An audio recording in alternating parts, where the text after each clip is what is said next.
श्री सद्गुरु देवाय नमः। भाइयों बहनों, वर्तमान समय में कोई भी जीव थोड़ा सा भजन करता है तो लोग उसकी तारीफ करते हैं कि देखो यह कितनी पूजा पाठ करता है।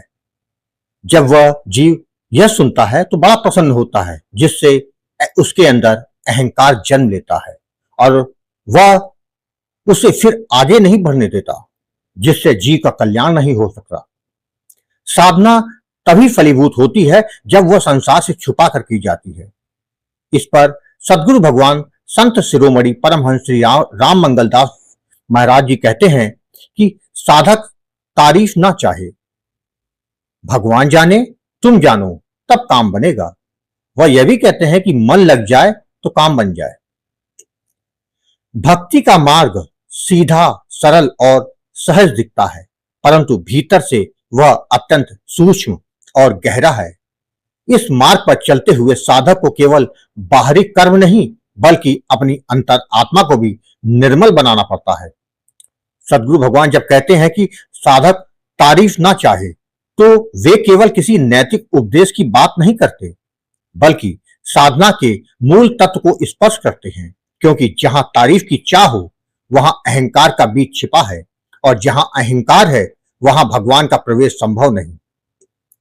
मनुष्य स्वभाव से ही चाहता है कि लोग उसे सराहें, उसकी भक्ति की, त्याग की या सेवा की चर्चा करें। यह प्रवृत्ति सांसारिक जीवन में सामान्य लगती है, लेकिन साधना के मार्ग में यह बहुत सूक्ष्म विष है, जहर है। यह अहंकार का सबसे सुंदर रूप, जो भक्त को ज्ञात भी नहीं होने देता कि वह अहंकार के जाल में फंस चुका है।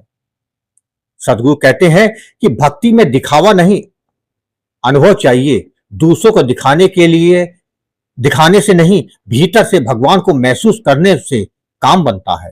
जब साधक अपने कर्मों के लिए प्रशंसा की प्रतीक्षा करता है तो उसका मन बाहरी हो जाता है। उसकी साधना भगवान के लिए नहीं रहती, बल्कि लोगों की नजरों में ऊंचा दिखने के लिए हो जाती है।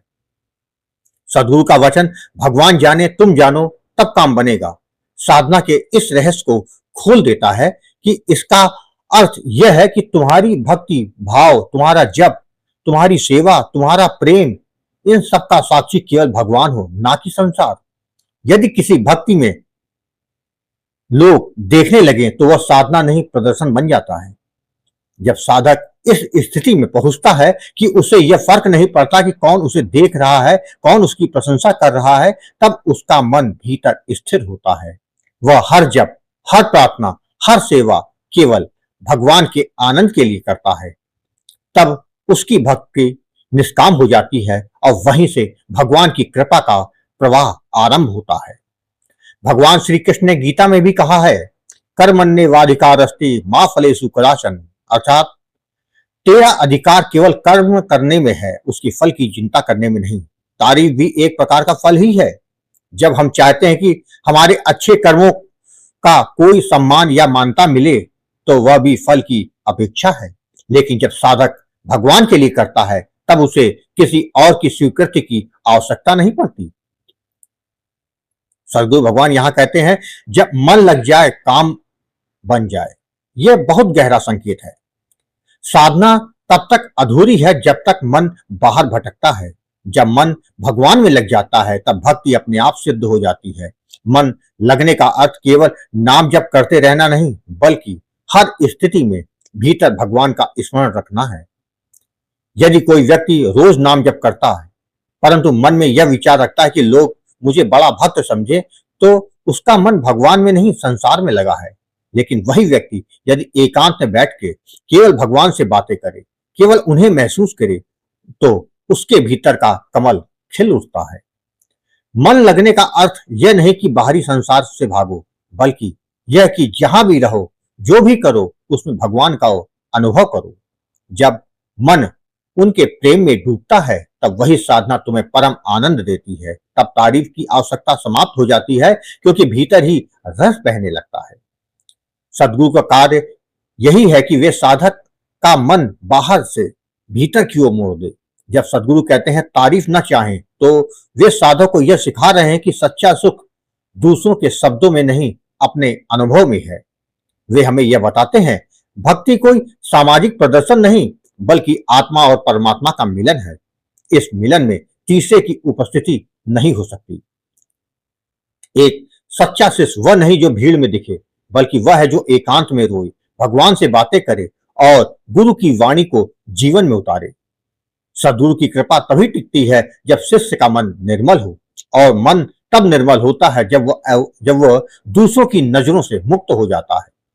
साधक को चाहिए कि वह तारीफ की जगह आभार का भाव रखे। तारीफ चाहना अहंकार है, परंतु आभार महसूस करना विनम्रता है। जब हम कहते हैं, हे प्रभु, आपकी कृपा से मैं यह कर पाया हूं, तो हमारा हृदय नरम हो जाता है, भीतर एक मिठास भर जाती है। परंतु जब हम सोचते हैं, मैंने इतना किया, मुझे कोई मानता क्यों नहीं दे रहा, तब भीतर कड़वाहट जन्म लेती है। भक्ति का रस केवल विनम्र हृदय में ही टिक सकता है। मन लग जाए, काम बन जाए। इस वाक्य में पूरी साधना का सार छिपा है।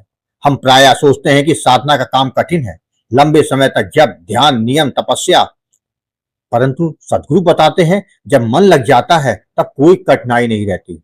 जिस तरह एक प्रेमी अपने प्रिय की प्रतीक्षा में दिन रात भूल जाता है, उसी तरह जब हम भगवान में लग जाते हैं तो साधना भी खेल बन जाती है। तब जब बोझ नहीं आनंद बन जाता है, तब भक्ति में प्रतिस्पर्धा नहीं प्रेम होता है। जब तक मन बटा हुआ है, साधना केवल शरीर की क्रिया है। जब मन एकाग्र होता है, तब वही क्रिया साधना बन जाती है। इसलिए सद्गुरु कहते हैं, मन को भगवान से जोड़ो, किसी और की ओर मत देखो। जब मन मुड़ जाएगा, तब काम अपने आप बन जाएगा। सच्चा साधक वह नहीं जो बाहरी रूप से भक्ति दिखाए, बल्कि वह है जो भीतर से भक्ति में रमा हो। उसका सौंदर्य उसकी विनम्रता में होता है, उसकी नम्र दृष्टि में, उसकी शांत वाणी में और उसकी सच्ची सेवा में। वह कभी स्वयं को श्रेष्ठ नहीं मानता, क्योंकि उसे ज्ञात होता है कि सब कुछ गुरु और भगवान की कृपा से हो रहा है। तारीफ चाहने वाला साधक हमेशा अधूरा रहता है, परंतु भगवान के चरणों में समर्पित साधक पूर्ण हो जाता है। सद्गुरु के ये वचन हमें भीतर झांकने का अवसर देते हैं। वे हमें याद दिलाते हैं कि भक्ति का सार बाहरी शब्दों या प्रशंसा में नहीं, बल्कि उस आंतरिक शांति में है, जो तब मिलती है जब हम केवल भगवान के लिए जीना सीख लेते हैं। तो हे साधक, अपने मन से हर वह चाह मिटा दो जो दूसरे की दृष्टि से जुड़ी हो। अपने हर कर्म को इस भावना से करो कि हे प्रभु, यह सब आपकी कृपा से हो रहा है, मैं तो केवल माध्यम मात्र हूं। जब यह भाव स्थिर हो जाता है, तब ना किसी की निंदा दुख देती है, ना किसी की तारीफ लुभाती है। तब साधना सहज हो जाती है और भगवान स्वयं प्रकट हो जाते हैं, क्योंकि तब केवल दो ही रह जाते हैं, भगवान और जीव। यही वह अवस्था है जहां से असली यात्रा शुरू होती है, जहां मन सच्चे अर्थों में लग जाता है और वहीं काम बन जाता है।